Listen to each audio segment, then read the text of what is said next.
Today, I'll show you how and where I installed the Lasfit Rock Lights on the 4Runner, how I hid the wires on the outside of the vehicle, why I cut into the wire harness, and how I connected it to the switch panel. Stick around.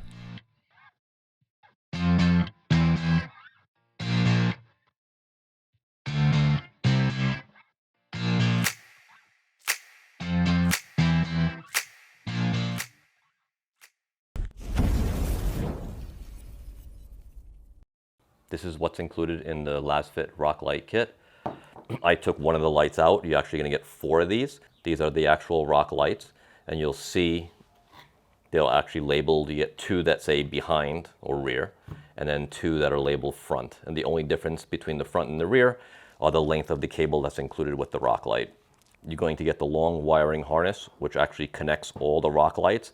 This is set up to connect 8. The kit includes 4. So you can add 4 additional rock lights. You have the zip ties included to keep everything nice and neat, and also a hardware kit with the Allen key.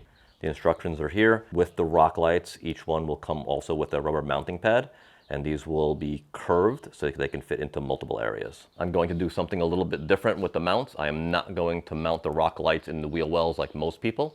I'll actually be mounting them onto the roof rack. So I have the awning here. I'm going to mount 2 rock lights here. I'm going to do one in the rear and then one on the other side. My goal is when I'm at camp and I have these lights around the roof rack, I flip the switch and I can light the camp area up. These mounting screws or mounting bolts look like they're going to be short for my locations, so I might have to go with a self-tapping screw. On the back of the box here, you'll see the specs for the lights. I'll let you look at those for a moment. Everything I use in this video will be in the description below as usual, including tools and parts. This is what I'm going to be using to mount into the roof rack.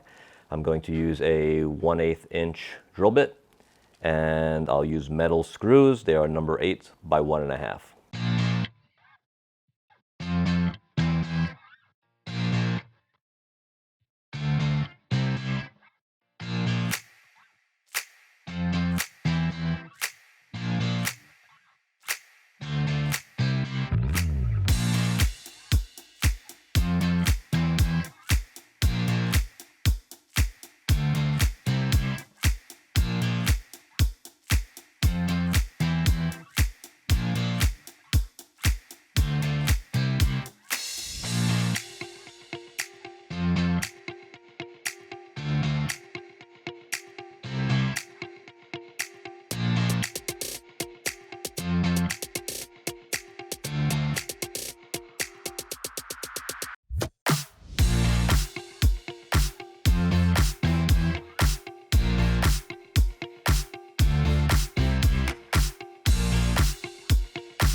They did provide a lot of zip ties, however they are too short for the way I mounted them, so I'm going to go ahead and use 14-inch zip ties that I have in stock in my garage. I have this area here which I need to wire and then down to the windshield. I'll show you in a minute how I do the windshield, but for right here, this rubber piece actually bends back, and then there's actually a slit in the rubber piece. So these 2 wires will actually be inserted into this lip in the rubber piece. I'll route it straight down, and then we'll get to the windshield part. The wires lead down from the roof rack underneath this rubber piece. They're all inserted into that split, and they come out right here. This is what I'll be using to hide the wires coming down from the top of the roof, down the windshield, and then into the engine compartment. It is made by KC, a little over 3 foot in length. Let me show you how this looks. Inside the box is this rubber piece that's 3 feet long. You'll actually attach it to the windshield on the back side here with this 3M heavy-duty tape. Once you clean the surface thoroughly and have this in place exactly where it goes, you can put your wires in. You can see right here. It's actually split. So you'll run your wires from the roof, you'll tuck them inside. It'll sit nice and neat, it'll be protected, and it'll look factory.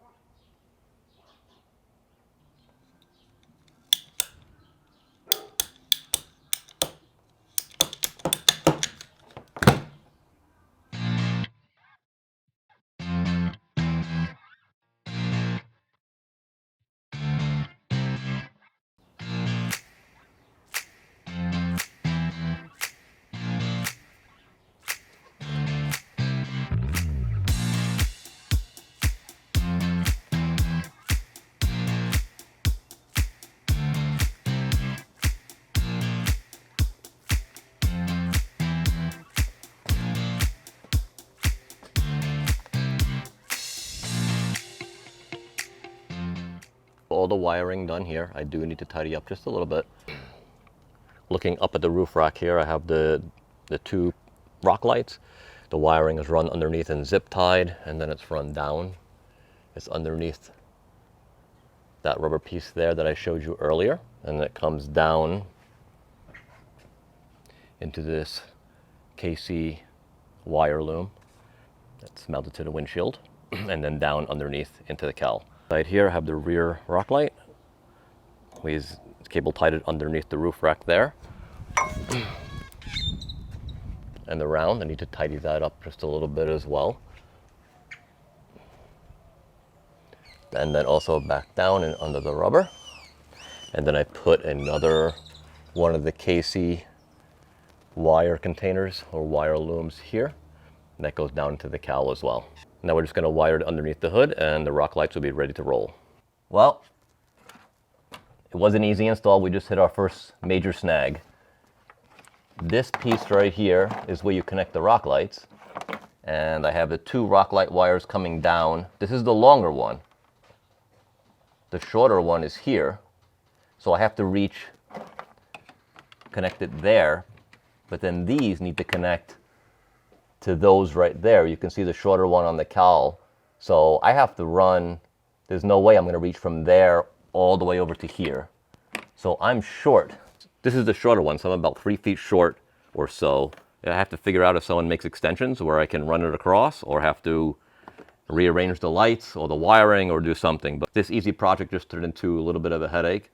Other than that, everything looked like it was going great, but I'll figure this one out. On this side of the wire harness, negative and positive with the inline fuse, and that runs over to the switch. You can switch from white to off to amber with this switch. So it's a three-way switch. I'm probably going to cut this switch out and connect this directly into the Auxbeam switch panel here. I did find some extensions for the rock lights, which I'm very happy about. This took me forever to figure out which ones to get, but I did order 2 sets. The first set didn't work. This set seems to work. So I'm going to plug them in right now, and we'll see how it goes. I'll put a link to this one down below in case you run into the same issue that I did. I got the extensions run that we needed here, and I connected it now to the module. We have 4 extra wires to connect 4 more rock lights if necessary. And then this will actually come down. I'm going to reroute this probably towards the back of the engine, but for now, I was testing it out because I had to cut into the harness. So I actually cut out the switch, and I cut out the positive and negative to the fuse, because we are going to connect this directly to the Auxbeam switch panel. So when I cut it out, I have 3 wires. One will be for the white lights, one will be ground, and one will be for the amber. I'm going to use these terminal connections on each of the ends. This way I'm not putting a stranded wire into the switch panel here. This provides more of a solid connection. I'll show you how this works. Once you put it onto the end of the wire, you have a specialty tool here, and this center part will actually crimp. Just put the tip in, and you crimp it, and then the wire stays there. So it's very simple. It's a very solid connection into the switch panel. I'll show you again.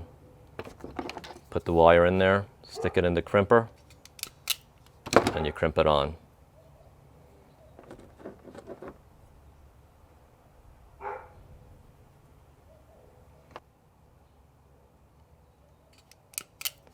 Once you have these crimped on, you're going to provide power through the circuits here. So I'm going to use 2 10-amp circuits for now. So I'll put a power, which will be a red, and that'll be here into the positive. That'll control my white lights on the rock lights. The black will go into the ground on the same circuit. And then I'll go to the next circuit over, which is another 10 amp, and we'll put the positive in there.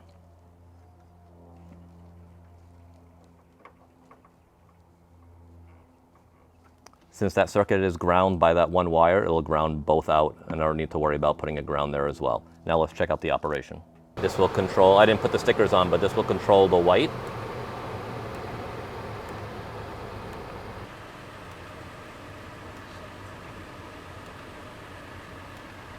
and this will control the amber.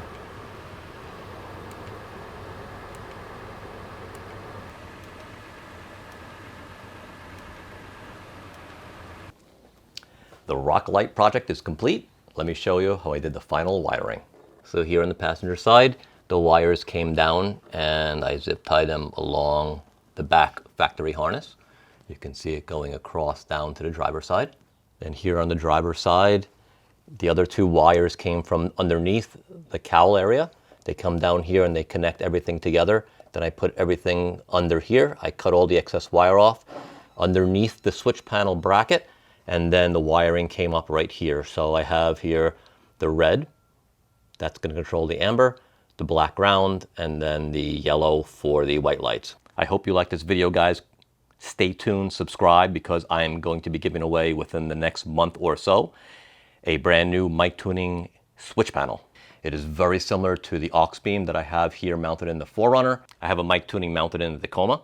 I'll be giving a brand new mic tuning switch panel away. This is the one I did a video demo on how to wire up. So stay tuned for that. Subscribe to the channel so you don't miss that giveaway. And I have lots more content coming up. We're going to be testing these rock lights out in the desert soon.